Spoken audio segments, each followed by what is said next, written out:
Catatan panjang peristiwa-peristiwa pahit persaingan politik mengajarkan para pedagang Eropa itu untuk membagi dan mengkapling-kaplingkan wilayah Nusantara untuk kepentingan masing-masing. Sementara interaksi mereka dengan penguasa dan masyarakat lokal juga menumbuhkan sikap oportunistik dan kemudian berkembang dengan rupa-rupa tipu muslihat dan siasat licik. Setelah VOC berdiri, para pedagang Belanda memiliki kekuatan besar untuk memaksa kehendak kepada penguasa dan masyarakat lokal Nusantara. Isi perjanjian dengan daerah itu lucu. Cuma VOC cuma menuntut bahwa mereka mengakui kekuasaan VOC. Itu aja. Nanti baru disebut mereka harus ada semacam menyetor sekian, jadi kayak perjanjian dagang. Yang mereka butuhkan hanya pengakuan kekuasaan. Yang orang kita nggak ngerti bahwa itu secara diplomatik oleh pihak Eropa itu dianggap Anda udah menguasai.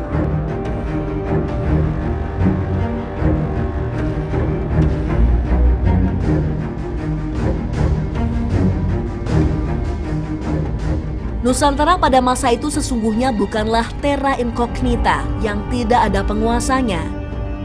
Kerajaan-kerajaan lokal ada di berbagai tempat dengan pemerintahan yang berdaulat di wilayah masing-masing. Sistem dagang dan tipu muslihat VOC yang merugikan itu tentu saja mendapat perlawanan. Perlawanan yang berujung kekalahan karena perpecahan dan adu domba Belanda terhadap kaum pribumi Nusantara.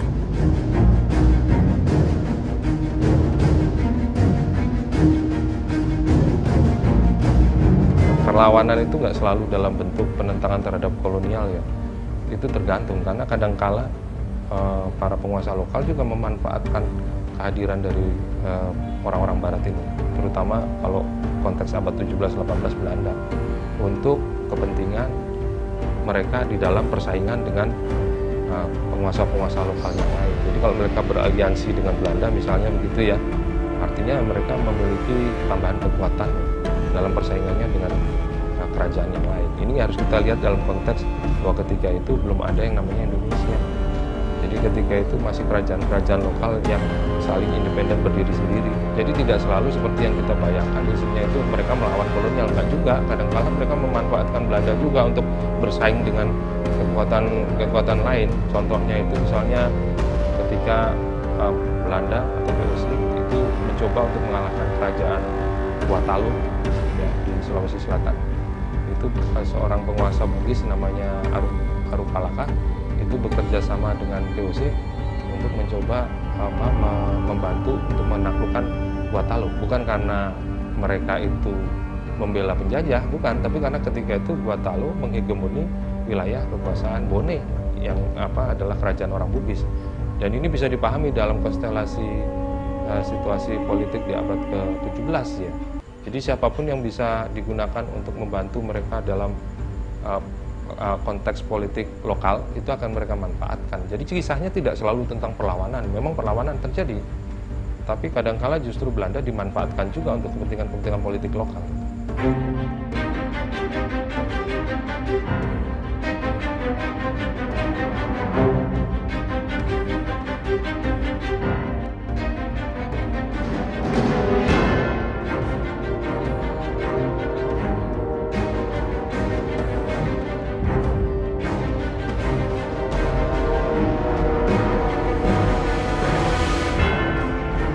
Menikmati kekayaan alam Indonesia selama ratusan tahun telah membuai bangsa Belanda. Hal ini yang membuat pemerintahan Hindia Belanda terus mengirimkan tentaranya agar dapat menguasai kekayaan Nusantara. Mereka terus menumpas perlawanan kaum pribumi dan menghalau bangsa-bangsa Eropa lain yang ada di bumi pertiwi.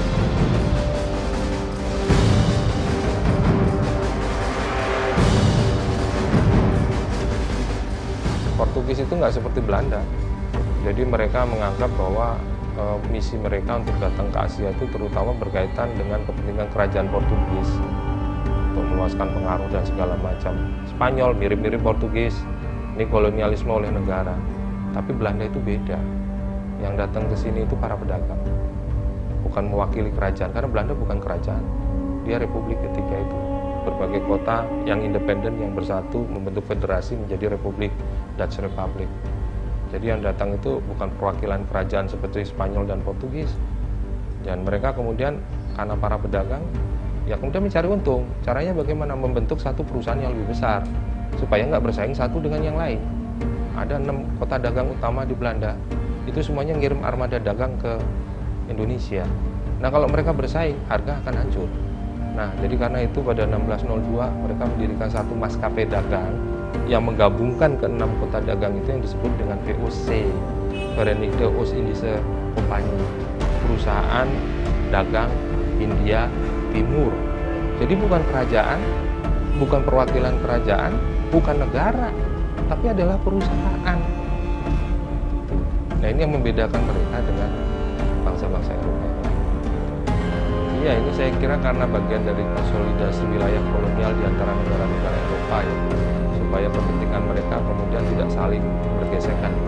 Jadi karena proses sejarah itu mereka menguasai wilayah-wilayah yang saling berpotongan. Misalnya Inggris dari awal itu menguasai wilayah Bengkulu, sementara Belanda itu menguasai Malaka.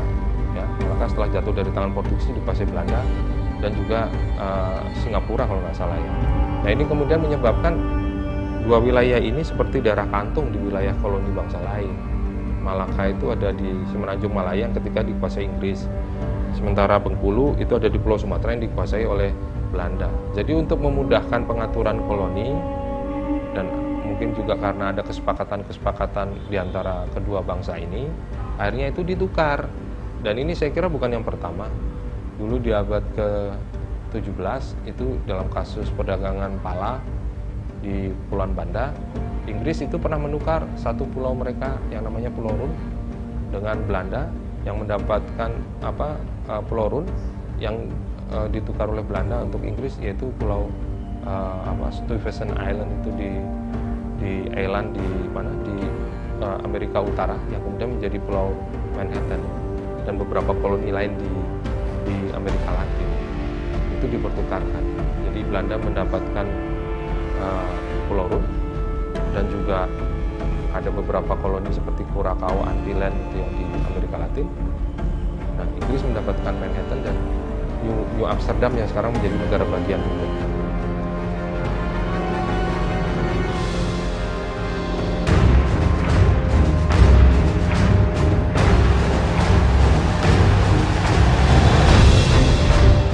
Pada tahun 1602, Belanda membentuk Verenigde Oost-Indische Compagnie atau VOC untuk melindungi kekuatan dagangnya. Tahun 1669, VOC mengalami puncak kejayaannya. VOC menjadi perusahaan dagang terkaya di dunia. Dia seperti negara di dalam negara karena diberi hak-hak istimewa sama pemerintah Republik Belanda. Ada yang namanya hak oktrooi. Itu hak yang khas yang dimiliki oleh VOC sehingga menyebabkan dia bisa mencetak uang, merekrut tentara, bisa melakukan peperangan, bisa mengikat kontrak, bisa mendirikan koloni, bisa menyatakan perang. Nah itu perusahaan yang luar biasa, mirip juga sebuah negara di dalam negara. Nah hak oktrooi itu nggak berlaku selama-lamanya, hanya 21 tahun. Tapi sejak tahun 1602 selalu diperpanjang terus sampai VOC dinyatakan bangkrut pada tahun 1799.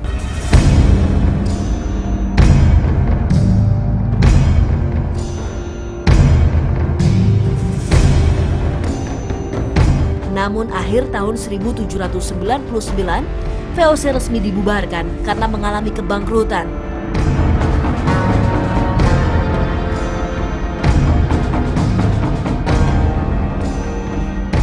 Ketika itu selera pasaran dunia sudah berubah, tidak lagi rempah-rempah yang harganya paling tinggi, karena rempah-rempah berhasil ditanam oleh Prancis di koloni mereka, sehingga kemudian harga rempah-rempah di pasaran dunia hancur, dan VOC dengan warisan wilayah yang sedemikian luas sudah tidak bisa lagi menghidupkan birokrasi atau menjalankan birokrasi yang sedemikian besar, karena mereka memiliki kantor-kantor dagang yang tersebar dari Desima di Jepang sampai ke Tanjung Harapan di Afrika Selatan, sehingga ini menyebabkan pada akhirnya biaya pengeluaran mereka lebih besar daripada keuntungan yang didapat. Nah, setiap tahun itu sudah terjadi sejak pertengahan abad ke-18 hal-hal yang merugikan VOC semacam itu, belum lagi perilaku para pejabat tinggi VOC yang ada di kantor-kantor dagang yang tidak terawasi, yang sangat koruptif ya. Jadi mereka terbiasa korupsi, memperkaya diri sendiri karena nggak ada pengawasan, sehingga keuntungan perdagangan bukan masuk ke kas VOC tapi masuk ke para elit pejabat-pejabat VOC itu. Dan ini semuanya akhirnya pada ujung-ujungnya membuat VOC memiliki hutang yang sangat besar ya, yang kemudian berujung pada pailit ataupun bangkrut. Sebetulnya 1795 dia udah bangkrut. Banyak utang, korupsi. Karena pejabatnya dagang sendiri. Punya kapal, dagang, ambil gitu. Nggak disetor. Bangkrutnya begitu.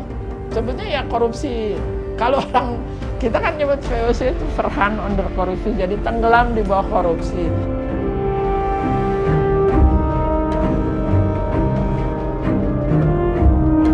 Setelah VOC bangkrut, aset-aset VOC diserahkan kepada pemerintahan Hindia Belanda. Bangkrutnya VOC nyatanya tidak mengurangi eksploitasi atas bumi Nusantara. Kolonialisasi bahkan kian lama semakin mengakar kuat.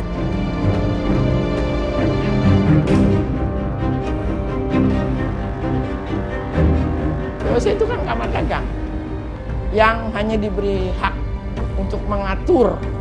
Jadi perusahaan dagang yang punya tugas kan seperti sebuah pemerintahan kan, karena oktroynya begitu. Nah, kita itu sebenarnya kolonialisme sebagai satu koloni itu dimulai 1800 itu.